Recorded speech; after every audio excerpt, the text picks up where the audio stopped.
First edition of Almost Live in LAX. There's going to be some changes in local beer sales. We'll be talking Puerto Rico, and we'll get a little bit of Donald Trump action in later. Thanks for stopping by, because Almost Live in LAX is next.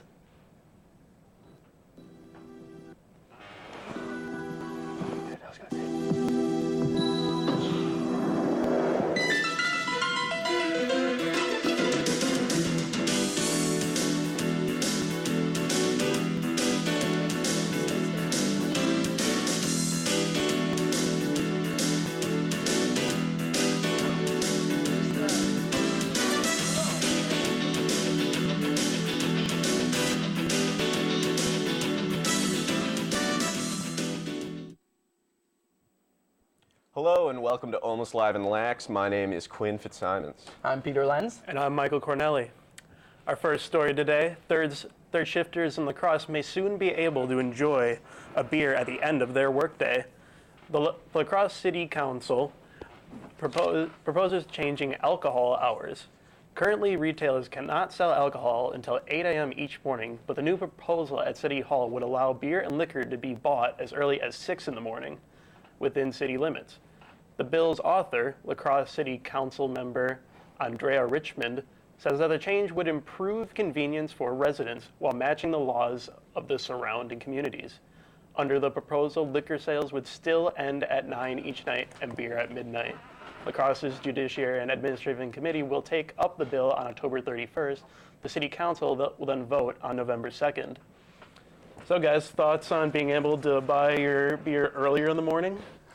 I mean, I don't really know. I'm 20. You know, I can't legally do that. So I guess I really don't have a solid opinion. What about you guys? I personally think it's a great thing for a couple different reasons. One being strictly just money. The only thing that restricting these sales for beer in the morning is just saying anyone that would want it, you can't have it, and we're just going to stop gas stations, festivals from making money. So I think it's great for the local economies to start off. Yeah, I guess, I don't know, I guess for a local economy it'd be good. I guess you don't really see too many drivers at 6 a.m., so I guess that kind of danger is what we're looking out for, but it seems like they're just trying to stimulate the economy, really. And even as the councilwoman said, like, this is more for convenience and things like that. Mm-hmm. I would love to hear the conversation between the councilwoman and whatever complaints that she heard. Man, I work third shifts and every morning I just want to get some beer, but everything's closed. You know, it's just weird because I'm not from Wisconsin, right? I'm from Illinois, right? And you guys, like, to be honest, you have a reputation for drinking, right? I don't know if you know this. You guys have a pretty fair reputation. I've never heard that. Yeah. So I was really surprised when I came in. They're like, oh, you can't sell liquor after 9, you can't sell beer after midnight. You know, I was like, wow, I thought this was the land of the free. The promised land. I thought this was the promised land. Yeah, Wisconsin. I don't know. Yeah. See, and it's funny because you have to think about what happened to get that privilege taken away in Wisconsin. Exactly. You guys probably did something pretty bad, you know. I will say on Oktoberfest we might have earned that ban a little bit.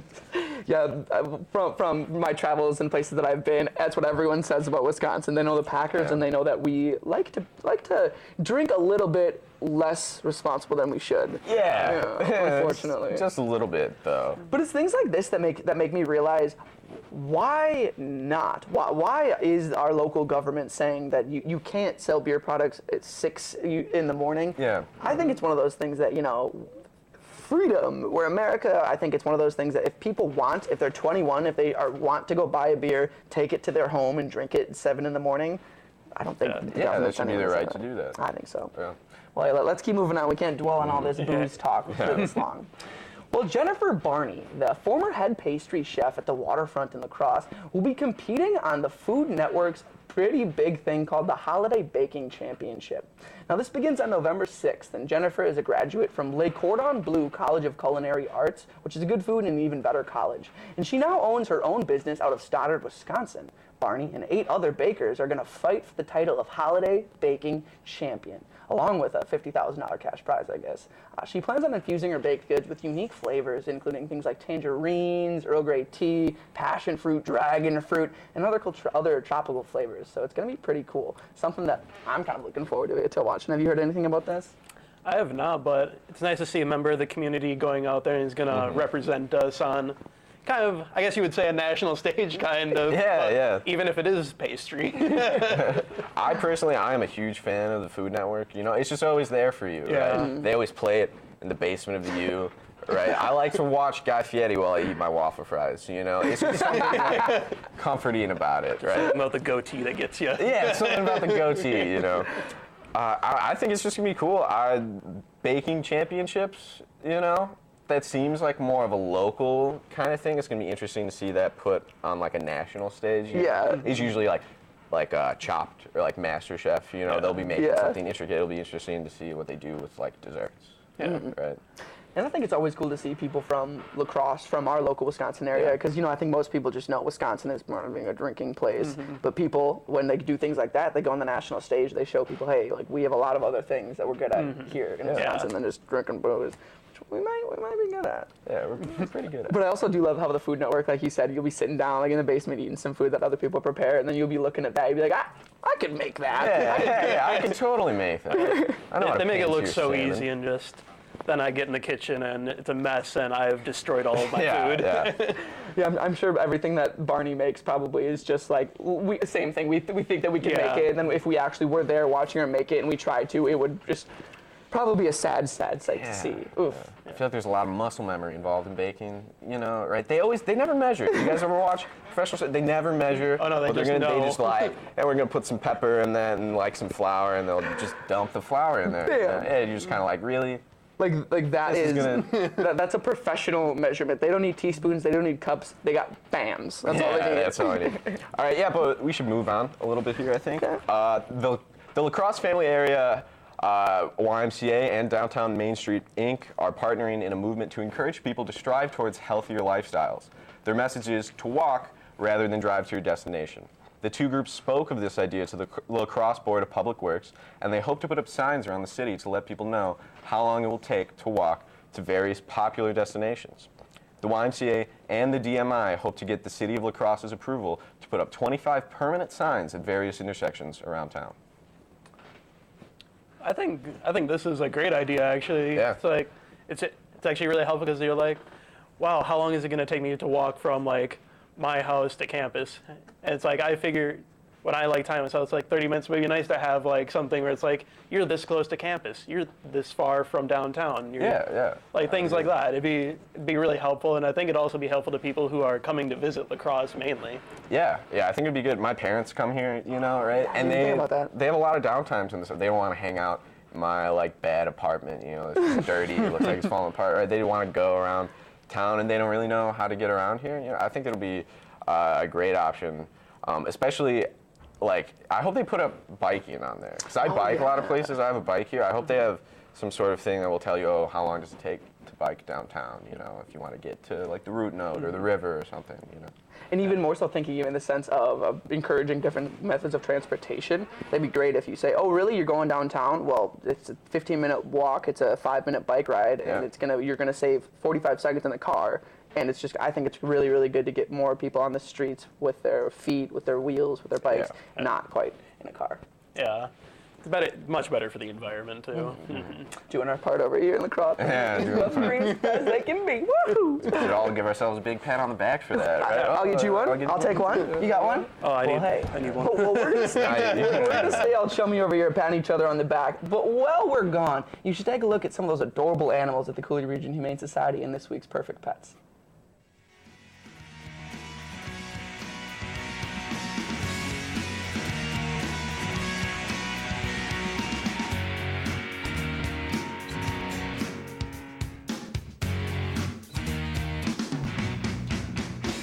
Hi, I'm Gloria. I'm a sassy little lady that loves attention and always gets her way. I love to be the star of your life.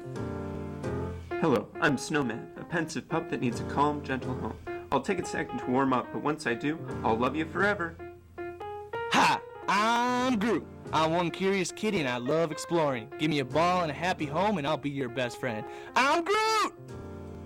I'm Hiccup. I'm just a little guy who gets excited a lot over time. I'm one crazy kitty, so I need an energetic, playful home. To find out more about adoption for these pets or others, contact the Cooley Region Humane Society at 4014. Welcome back to Almost Live on LAX. Thanks for not turning the channel. I know that sometimes those perfect pets can get a little overwhelming. But hey, if you're looking for any of those, the number for the Cooley Region Humane Society is 781-4014. So make sure you call them and ask about their wonderful pets up for adoption. So here at Almost Live in LAX, we've been around for a while, but one thing that we have usually stayed away from is our current president, our current Donald Trump, President Trump, something that a lot of times it's hard to get away from the news of Donald Trump. So it's something that we have kind of stayed away from at first. But that's at the same time, that's what we're here for. We're here to try to inform you guys, our listeners, our viewers, people that we kind of care about, the reason we're doing this. So we thought it would be kind of a tragedy if we didn't hit up Donald Trump himself, because he's doing some really big stuff. Whether your views, you can't say that he's not doing anything. He's getting a lot of stuff done. So we'd like to kind of go over and recap some of the big things that he's done. How does that sound, guys? Yeah, sounds good to me. Good. Yeah, yeah. Well, first off, the first thing that we're going to be playing today is a bit of an interview that was from 1987, actually, out of CNN. So it's kind of interesting to see Donald Trump before he was talking about running for president, before he was talking, and he had his plans in place, because this is years ago. But it's interesting because a lot of the things that he has said in the interview, a lot of the reasons that he brought up are very similar to the things that he ran on today. A lot of the things that motivated him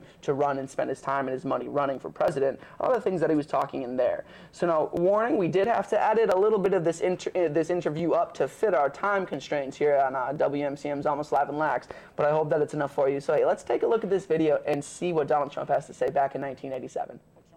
Multi-millionaire real estate developer is sounding more like a politician these days than America's most grandiose and controversial builder. Are you a Republican, Don? I've watched you on television. So if there were politics, it would be as a Republican. It would be, I guess, as a Republican, but I don't see that there will be politics. I was tired, and I think a lot of people are tired of watching other countries ripping off. Only Rosie O'Donnell. They laugh at us. Behind our backs, they laugh at us because of our own stupidity. Billions and billions and billions and billions and billions and billions of dollars are being spent on getting very stupid people, and they're not paying anything for it. Essentially, they're paying nothing for it. Losing their lives. I mean, they're losing their lives, Larry. We're spending billions and billions and billions and billions and billions on protection, and those tankers are going over to Japan. It's just preposterous. And I said to myself, look at those hands. Are they small hands? and here we are. He's smiling and laughing. Why don't we get some of it? Why is it that we're protecting? We have frogmen, we have helicopters, we have aircraft carriers, and all sorts of ships all over the Persian Gulf, so that this man and his little hands can make a lot of money. I think it's ridiculous. Larry, the country is losing $200 billion a year. Billions and billions and billions and billions, billions and billions, 200 billion. This country cannot continue to lose $200 billion. Japan is one of the wealthiest machines ever created. Saudi Arabia, and it's not, hey, let me tell you, I'm a big beneficiary of Japan. They buy my apartments in spades. They're fine people, but they must be, they're laughing to themselves as to what's happening over here. We're not kidding ourselves. They're laughing to themselves, Larry, as to what's happening with this country. And there you have it there. Again, we had to edit that a little bit up. Now, maybe not in its quality that you saw back in 1987, but that is still Donald Trump right there. So you heard him say a few different interesting things, like the part about when he was talking about all the different money that they send, billions and billions of dollars that they send to Japan, and they're not getting anything for it. Very similar to the things that he said back in the day, because that's something that you guys probably heard him talking about when he was on the campaign trail, about how they are always helping out people, but they're not ever watching out for themselves. And that's something that he was talking about right there in 1987. Yeah. I think some of this is that there's a disconnect between him and how some of these international agreements work, because not all the time are these agreements transactions, or at least they're not transactions for something tangible, like something you can grab onto and hold. But it's more like some of these are more for like good faith type initiatives, because maybe you want to work with them in the future.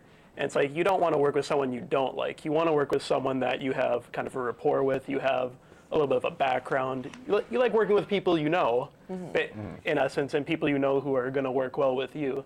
So I think there's a little bit of a disconnect there. I don't know the exact deal he was talking about either, so it's kind of hard to make a comment about the actual deal he's talking about there. But it is one of those things where it's like, I've seen this from him over and over, where there seems to be a disconnect in sometimes how these things work. Yeah, I would agree. Donald Trump, whatever you want to say about him, he is not a politician, and he's not going to think says that of ways himself. in a political manner. He thinks of it as business. We gave you money, you owe us money. Yeah. So I guess that's just what I would chalk it up to. Yeah, so I think a lot of the misunderstandings are just because different understandings of deals and what you want. But so we just saw a little bit about what Donald Trump had to say in 1987. But let's go move fast forward. And this next clip that we're going to show you is a little bit of a recap. It starts out, boom, Donald Trump announcing that he's going to be running for president, goes into him being sworn in for his 50 days, and then covers some of the different people that surround the Trump organization and some of the things that they've done and the deals that they've made. So let's give that a watch and see what they've been up to. China all the time.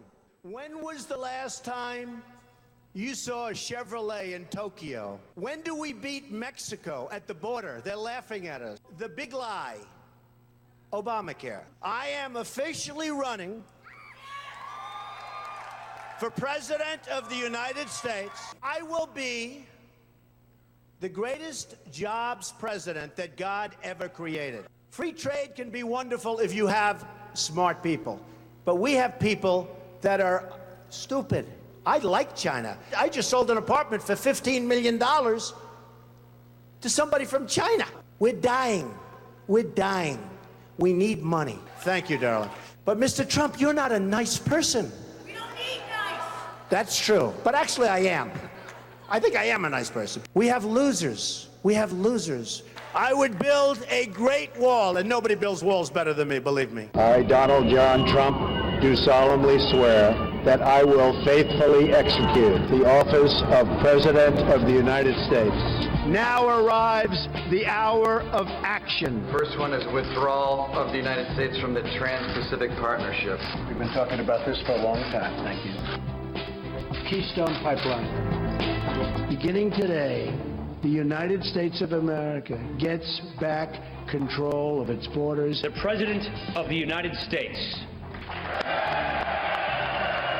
So I am calling on all Democrats and Republicans in Congress to work with us to save Americans from this imploding Obamacare disaster. I would imagine that there's probably a gun in the school to protect from potential grizzlies. Ms. DeVos didn't know the difference between two basic theories of testing. The growth they're making is in growth. The proficiency is an arbitrary standard. If they've reached a level, the proficiency is if they've reached a third grade level for reading, et cetera.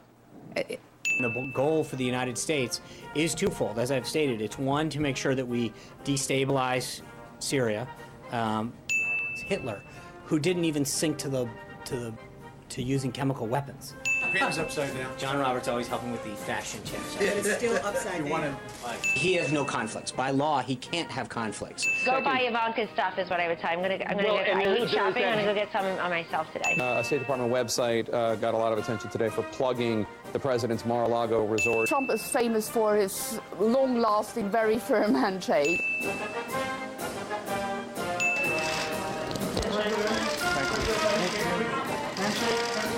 Okay.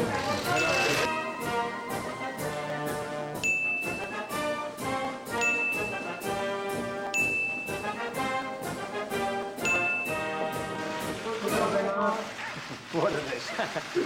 Please, look at me. All right, thank you, Paz. Thank you, everybody.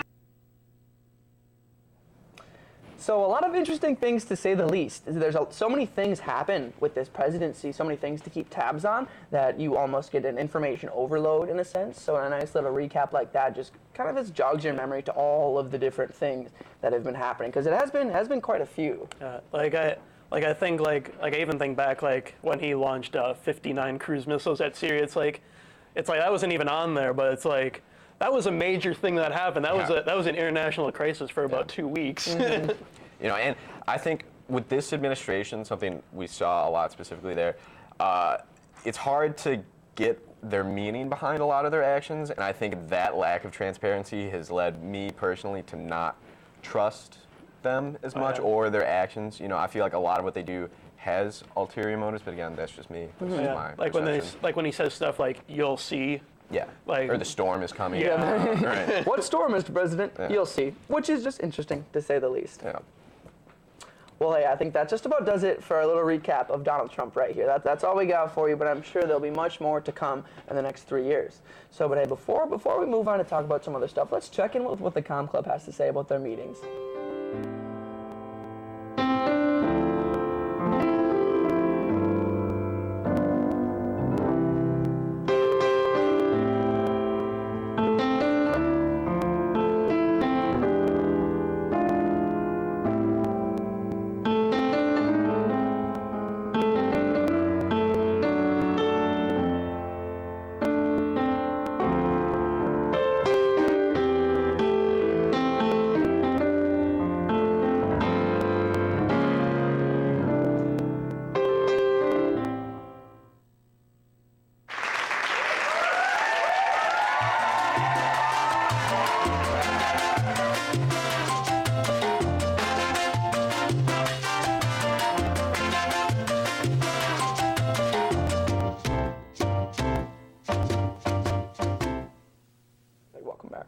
Welcome back to Almost Live in LAX, and we're going to dive into some international stories now.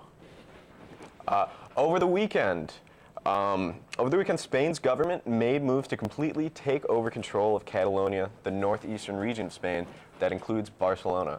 Earlier this month, Catalonia voted for independence from the rest of the country. Catalonia's separatist leaders wants the regional parliament to debate and vote on how to respond to what he called the Spanish government's attempt to wipe out Catalonia's autonomy.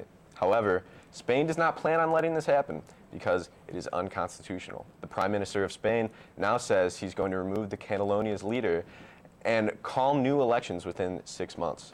Hundreds of thousands of protesters in Barcelona in a massive show of support for independence. This has absolutely been blowing my mind lately. It seems like something that isn't even happening in this world, you know? Mm-hmm. Like, I don't know if you guys saw some of those videos that have been putting out about what the Spanish government, I'm not sure if they were military or just police members, just tossing protesters downstairs.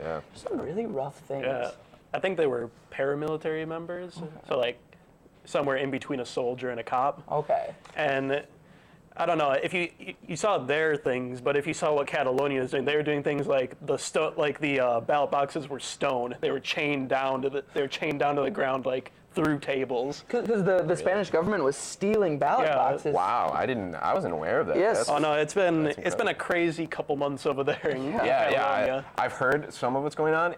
It's crazy to think, of all the countries, the Spanish have a second civil war, you know? Right? They've got siestas. What are they upset about? I think a lot of what this centers around though is that Spain's actually in a really bad spot financially right now. Mm-hmm. They're like where we are in a recession, they were in a depression. Okay. Like basically their currency's worthless. And Catalonia, which is also where I think Barcelona is located, which is one of their major financial capitals of the country, but but all this stuff wrapped together is really causing a lot of instability there, and that's why you see regions like Catalonia trying to get out. Okay, yeah. Well, hey, we'll keep you updated on the story as new events arise. So hey, keep tuned for Almost Live and LAX. I wish I could tell you our next story has a little bit more fun to it, but let's move on. It has been 34 days since Hurricane Maria devastated the people of Puerto Rico. The Category 4 hurricane made direct landfall on the island on September 20th and destroyed much of Puerto Rico's infrastructure. 86% of Puerto Ricans are without electricity. Hospitals, although functional, are being forced to ration fuel in order to power electrical generators responsible for the lives of thousands of U.S. citizens. President Trump has led a support effort that many are criticizing for being slow and very slow to start and sparsely funded. The president countered these criticisms by saying, you know, Puerto Rico's $70 billion debt and geographical location has hindrances to the support effort. Much of the island really has no contact with the outside world, and as a result, the death toll is unknown but estimated to be in the hundreds. Something that really just, it hurts to see. Something that has been a very interesting thing to wrap my own brain about this is that the level of citizenship that Puerto Rican citizens have, because if my understanding is correct, they're just as much of American citizens as we are. Is that correct? Yeah, that is correct. They are entitled to every right that we have as American citizens. They are just not considered a state, so they can't technically vote for federal elections. And that is the only differentiation between. And technically, they don't have senators or representatives. Yeah. They have a person that kind of goes there and can voice concerns, but they don't actually have a vote, and they don't actually have a ability to actually change legislation in any way. Mm-hmm. Yeah. Okay. But I think the real story here, I mean, obviously, thousands, hundreds, involved in the death toll here. The Trump administration's mishandling, in my opinion, of this. They've done a lot of things to sort of show that they're helping without actually implementing. They recently, the Congress, on advice from Trump, denied an extra, I can't even remember, $25 billion funding grant for FEMA. And then also, he has kept the Jones Act in place, which would allow other countries to send goods there and decrease a tax on American goods being sent there. He suspended it for a temporary amount of time and then reinstated it enough time for maybe, I think, one ship of supplies to get there. So you just kind of have to wonder why he would do that to U.S. citizens. Mm-hmm. When he's fully supporting areas that were hit at the same time as Puerto Rico, like Texas, in the wake of Hurricane Harvey, who's already back up. Yeah, it's something interesting, I guess. As the story unfolds, we'll learn a little bit more. Let's move on, though, why don't we? Catastrophic flooding in New York City, similar to destruction from Hurricane Sandy, is predicted to become far more common in the coming decades. According to a study conducted by Rutgers University, rising sea levels from man-made climate change could prompt devastating 8-foot floods that could occur once every 500 years to happen once every 5 years by 2045. Sea levels have risen nearly 8 inches worldwide since 1880. As Earth's temperature warms, so do the seas. Heat-trapping greenhouse gases cause more ice glaciers and ice sheets to melt and water to expand. Scientists say that global warming will be the primary cause of the future sea level rise. So global warming back in the news, as it seems like it's been now for the past 15, 20 years. Our lifetime. Yeah. Since Al Gore has been on the national stage. Hopefully he doesn't have to make an unfortunate trilogy. Yeah. And it's such an interesting topic and such an interesting concept to me, because when you hear things like this, it's kind of hard to debate that not necessarily humans' actions, but things are changing. In our lifetimes, I can remember that we didn't have as many natural disasters. We didn't have just the constant stream of things like hurricanes, massive rainfalls, fires all across the country. I was just listening to an NPR report about the fires in Arizona and just how different it is. Or even just like our winters here have kind of changed a little bit since I was younger. I remember we would sort of ease into winter, and now it's like winter's shorter, but it's more intense. Yeah. There's a breaking point. You can definitely tell, oh, it feels like winter, or oh, it feels like fall. It's more stark contrast between seasons, which I think is indicative of global warming. Personally, I did see the second Inconvenient Truth, and he pretty much just connected all of these natural disasters, like you see in these hurricanes. We've lost a substantial amount of ice sheeting at the North and South Poles. So I just think it's really something that should be at the forefront of the public's mind. Mm-hmm. If I remember correctly, there was like a piece of ice that broke off the North Pole that was it was the size of like a small country, that was just floating out in the middle. It's like, that's really indicative of just really bad, really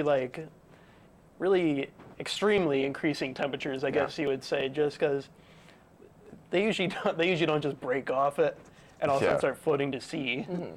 And it kind of goes back to what we were talking before about how a lot of the things that people aren't seeing eye to eye with a lot of Donald Trump's views. I think it really just comes down to a very main disagreement in the argument in itself. And you look at things like this, it's, yes, obviously things are changing. The sea levels are rising. We're having more rainfall. But I think the question is, and a lot of that's where the disagreements come from, is it because of humans or is it because of the natural cycle? And it's just really tough because, do we change our entire way of life, change our infrastructures, change our different power sources when we could just be rolling a dice, ruining our economies for something that might not help too much? But I guess that's something that we might have to talk about next time on Almost Live on LAX, isn't it, guys? Yeah. Well, hey, for Almost Live on LAX, I'm Peter Lenz. I'm Michael Cornelli. And I'm Quinn Fitzsimons. Thank you very much for hanging out with us for a while. We're going to be back in a few weeks, so hey, keep those remotes close by. Thanks one more time for Almost Live in LAX.